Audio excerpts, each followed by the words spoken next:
આજની વાર્તાનું નામ છે સુથાર દાદા, જે પુસ્તક મનનો માળોમાંથી લેવામાં આવી છે.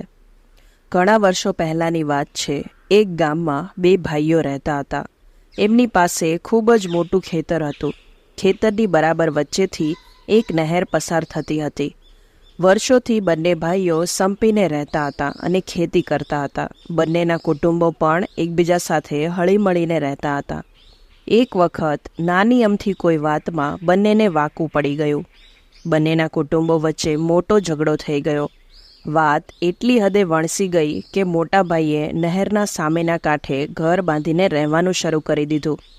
હવે એકબીજાને ઘરે જવા માટે પણ દૂર એક પુલ હતો, ત્યાં સુધી જવું પડે તેમ થઈ ગયું હતું. નહેરની સામેની તરફનું ખેતર મોટા ભાઈનું અને આ તરફનું નાના ભાઈનું, એમ વહેંચણી પણ થઈ ગઈ. બંને ઘર વચ્ચેનો બધો વ્યવહાર બંધ થઈ ગયો. પણ એક તકલીફ ઊભી રહી. મોટા ભાઈથી ઘર બરાબર સામે જ બંધાઈ ગયું હતું, એટલે ઉઠતા બેસતા એકબીજાના મોઢા તો જોવા જ પડે. રોજે રોજ એકબીજા સામે ઘુરક્યા કરીને બંને કંટાળ્યા હતા. એક દિવસ એક સુથાર દાદા ત્યાં આવી ચડ્યા. એમને જોઈને મોટા ભાઈએ એમને પોતાના ઘરે બોલાવ્યા. બધી વાત કરીને પછી કહ્યું, દાદા, તમે મને લાકડાની એવી ઊંચી દિવાલ નહેરના કાંઠે બનાવી આપો ખરા, કે જેથી મારે રોજ પેલા કાળમુખાનું મોં ન જોવું પડે. સુથાર દાદાએ હા પાડી. કહ્યું કે બીજા દિવસની સવાર સુધીમાં એ દિવાલ એ બનાવી આપશે, જેથી બે કુટુંબો હંમેશા માટે અલગ થઈ જાય. જોઈ તો બધો સામાન મંગાવીને એમણે કામ કરવાનું શરૂ કર્યું. સાંજ સુધીમાં એમણે બધા લાકડાઓને સરખા કાપી છોલીને તૈયાર કરી નાખ્યા. પછી ફાનસના અજવાળે કામ કરવાનું ચાલુ રાખ્યું. શિયાળાની રાત્રે આજુબાજુ બધા જ ગોદડામાં ડબોરાઈને સૂઈ ગયા હતા. એ વખતે પણ સુથાર દાદાના ઓજારોનો ઠક ઠક અવાજ નિરંતર આવતો હતો. સવારોસવાર એ અવાજ આવતો રહ્યો. સવાર પડી એટલે બંને ભાઈઓ પોતાના ઘરમાંથી બહાર આવ્યા.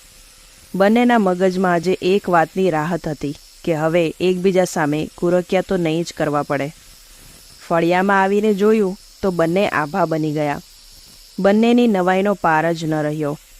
લાકડાની ઊંચી દિવાલને બદલે સુથાર કાકાએ નહેરના બે છેડાને જોડતો એક પુલ બનાવી નાખ્યો હતો. આખી રાતના કામના થાકથી પુલના એક છેડા પાસે જ સુથાર દાદાની આંખ મળી ગઈ હતી. બંને ભાઈઓ પુલના છેડે થોડીવાર ઊભા રહ્યા. પછી દોડીને એકબીજાને ભેટી પડ્યા અને ક્યાંય સુધી રડતા રહ્યા. બંનેના કુટુંબીજનો પણ આ દ્રશ્ય જોઈ રડી પડ્યા. કોલાહલ સાંભળીને સુથાર દાદાની ઊંઘ ઉડી ગઈ. પોતાના ઓજારોની થેલી ખભે મૂકી ચાલવાની તૈયારી કરી. બંને ભાઈઓએ દોડીને એમના ચરણ પકડી લીધા. એમને રોકાઈ જવાનો અને જમીને જ જવાનો આગ્રહ કર્યો, પરંતુ જાણે કંઈ પણ ન સાંભળતા હોય તેમ સુથાર દાદા એટલું જ બોલ્યા, ના દીકરાઓ, મારાથી નહીં રોકાઈ શકાય. રોકાવાનો પાલવે તેમ જ નથી. આવા તો ઘણા બધા પુલ હજુ બાંધવાના છે. એટલું બોલી નિસ્પૃહની માફક એ ચાલતા થયા. ત્યાં ઊભેલા સૌ એમને આંસુભરી આંખે ક્ષિતિજમાં ઓજલ થતાં જોઈ રહ્યા. તો મિત્રો, કેવી સરસ હૃદયને સ્પર્શી જાય તેવી વાર્તા છે ને? આવી જ મજાની વાર્તાઓનો આનંદ માણવા માટે મારી ચેનલ બોલતી પુસ્તકને આજે જ સબસ્ક્રાઈબ કરો. અને હા, લાઈક, શેર અને કમેન્ટ પણ જરૂરથી કરજો. તો ચાલો ત્યારે મળીએ બીજી આવી જ મજાની વાર્તા સાથે.